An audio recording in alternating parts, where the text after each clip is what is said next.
Hey everybody, it's Dustin for Wearable Fandom. I'm here with my good friend Janelle, who is a professional costume designer. Behind us is one of the costumes used in Andor Season 2, and I wanted to get her opinion about this costume and some of the construction. Are you okay to answer some questions? Absolutely. All right, great. This was a scene where Cassian was actually wearing a TIE fighter outfit, and you can see the colors that we've got here all the way down to the boots, and then of course his helmet here as well. So I'm curious, from a costumer's perspective, when you envision kind of starting to assemble a piece like this, where do you start?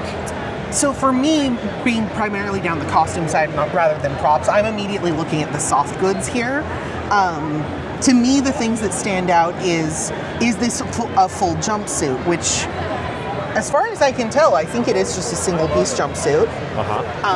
Very reminiscent of the costumes from the original series. Just we've got this nice colored yoke here, which I don't think we had any color in the original TIE Fighter uniforms.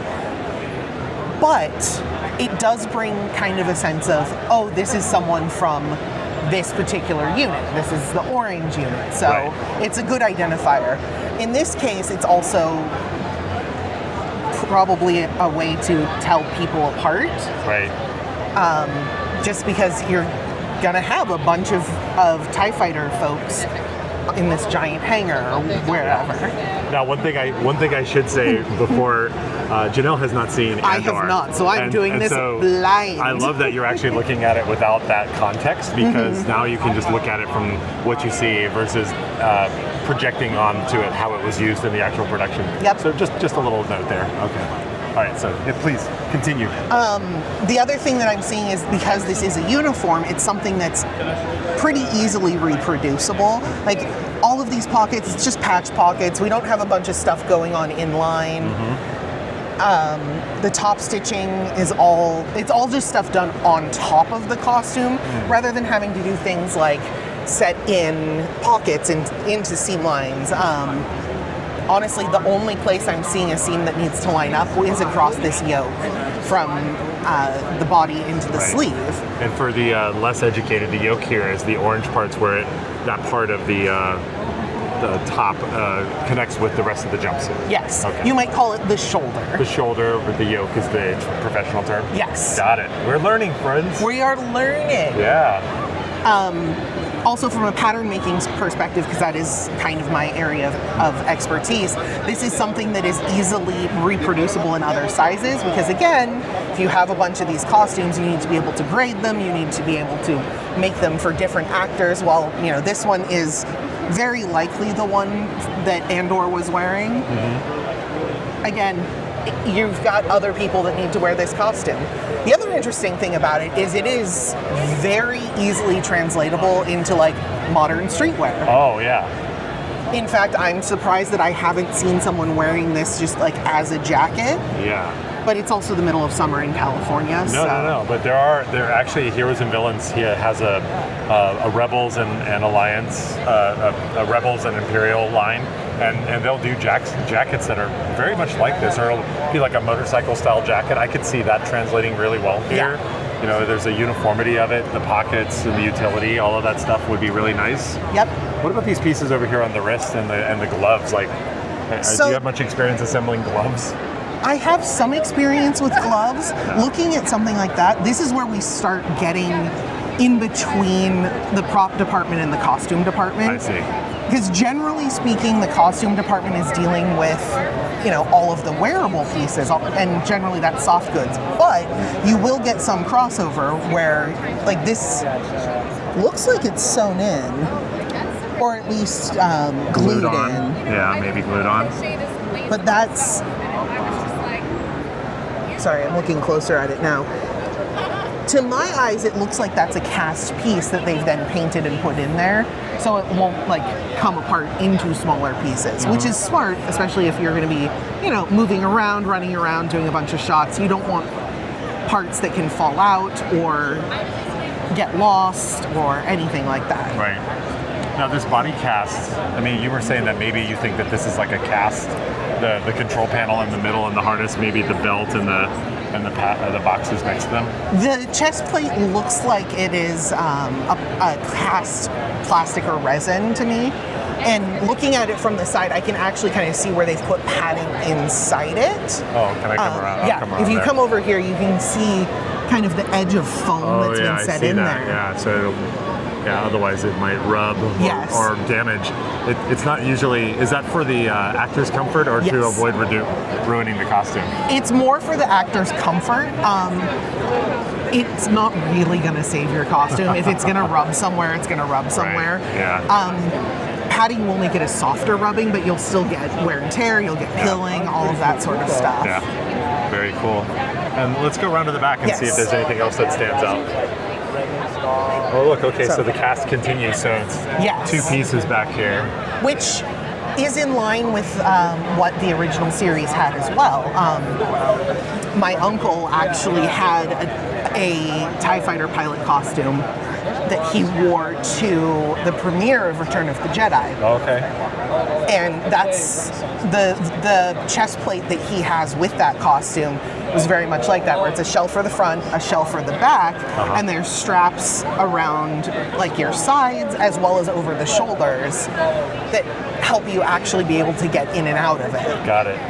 Now, I don't know how much you know about footwear, but I am always curious about, these don't necessarily look like boots that are of particularly special design, but how common is it to actually do like a custom footwear, whether it's just to fit the particular actor or just for stylistic, or would you rather get it off the shelf if you can? For most of my experience, especially with something that is more uniform, you want to be able to do it off the shelf. Yeah. Like this, to me, just looks like a set of pretty basic motorcycle boots. Yeah, exactly. Which, again, harkens back to our grand tradition of Star Wars costumes, using things that they could find. Like, flashes for lightsabers and things like that. Exactly. Now the accessories, like, can you talk a little bit about those are probably like custom leather pieces, maybe the belt as well? The belt may or may not be custom. Judging by the fact that I look at that and immediately think, oh yes, that's a Star Wars belt, they probably have made that custom. Those gloves, same general idea. You're Hi. You're debating. We're not. We're just I'm asking her questions about the costume. Yeah. I was asking if the accessories were probably custom made for this piece. I would assume so, yeah. The zip ties, I'm sure, are for the display. Yes, of course. Yes. Yeah. So that and it I doesn't was fall telling over the somebody case. yesterday where this is like hand sewn on either side. Because this is an actual worn costume. Like that's probably not a costume detail that they drew in there. That probably happened during shooting. They probably had like a pick line for stunts or something. And they probably had to open I it see up and then they just had to like put it back together real quick. Yep. Like that kind of thing. Like that's movie making costume work right there. Very So cool. sometimes a little bit of that, comes out because they are costumes. Like they're functional. Like you have to be able to wear them, but Yes. you also have to be able to do stunts in them. And Right. There's so many things that have to happen with them. Yes. And that's why sometimes there's multiple versions of the same thing. This version you can do this. Yep. And this version you can only do that, but it looks great. It's very complicated. the stunt version versus the hero version versus the background version. Yeah. And like a stunt version of this, all these little metal pieces here, if there was a stunt version where people were really like fighting and had a lot of real combat when they were touching each other, probably all those things would be cast in rubber and painted so that they could really fight and do the stunts without getting injured on them. Got it. Yeah. So they And they look exactly the same and you're like, oh, it's rubber. but functionally very different when you're actually producing something. Yeah. I Which see that. really is a testament to the prop makers, because making plastic resin casts and silicone rubber casts look the same is not an easy thing. Yeah. I was asking actually about the boots and whether these were likely custom or these are just kind of off-the-shelf motorcycle boots or something along those lines. If they're for the hero character, they were probably made for that person. Okay. Yeah, Interesting. We have a lot of shoes made, especially any kind of superhero Star Wars stuff. Like if you're the main person, you're gonna have your shoes made. And then everyone else gets the off-the-shelf if you're version. the cast thousands. Yep. Well, now that begs my next question is, how these boots look like they're pretty well worn in. And if you have to go and stand in these for X number of hours a day on set, how do you get them broken in, or how do you get them comfortable in the shoes like that? Specialty costumers that their only job is to distress things. Okay, so they can wear it They take in. things that are brand new and they beat the hell out of them until they are worn and lived in. Yep. And they do it No with worries. chemicals, they do it physically, you do it with paint. I see. But what I like to tell people is, these look like they're actually broken in, but there's a lot of things like, it doesn't have to be that, it just has to look like that. Yeah, So, a little sandpaper here, a little paint there. very cool. Awesome. Belt sanders are your best friend. Nice. And a salt brine bath. Ah, that's a good one. Yep. Yeah. I don't know where he went. My partner is wearing a backpack that I use for some of my costumes. That literally, I got it. It was a brand new canvas backpack with leather pieces. I looked at it, I'm like, oh, this is nice. I'm gonna go sink it in salt water with a bunch of rocks and roll that around for a while. Yeah. Oh, good idea. Yeah. Excellent. Very cool. Thank you so much. Thank you. Hey, that was so much fun, and we got to learn. We all learned something. That was pretty cool. Thank you, We've all Janelle, so learned much. things this blessed day. Yeah, TIL, like hashtag TIL, right? Yes. Well, thank you for chatting with me. Thank you for having me. We'll do it again some other time, okay? Absolutely. All right, we'll see you in the next video, everybody. Bye. Bye-bye.